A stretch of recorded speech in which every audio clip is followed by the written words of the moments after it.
কিরে মৃদুল, তুই বিড়ি খাস কবে থেকে? তোর তো কোনো সময় বিড়ি খেয়ে দেখিনি আমি।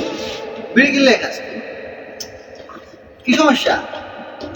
ভাই কি আর কোনো ভাই দুঃখের কথা, আমার সিনিয়র ভাই আপনার কি বলবো, একটা মেয়ের ভাই আমি অনেক ভালোবাসছিলাম ভাই। হঠাৎ করে আজকে আমাকে ফোন দিয়ে বলতেছে তুমি আমার সাথে আর যোগাযোগ রাখবা না, কথা বলবো না। ভাই জীবন ঢেলামালা হয়ে গেছে।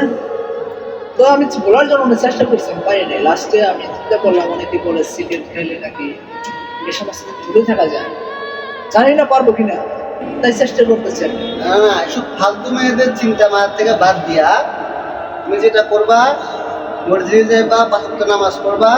৫ ওয়াক্ত নামাজ পড়লে কি হবে, আল্লাহ পাক শান্তি দিবে তোমার মনের মধ্যে। এর থেকে ভালো সুন্দর মেয়ে তুমি পাইবা।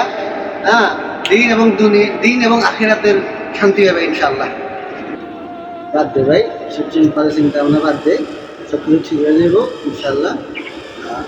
সব সিগারেট খাওয়াটা ভালো না, সিগারেট খাইলে ক্ষতি, নিজের ক্ষতি।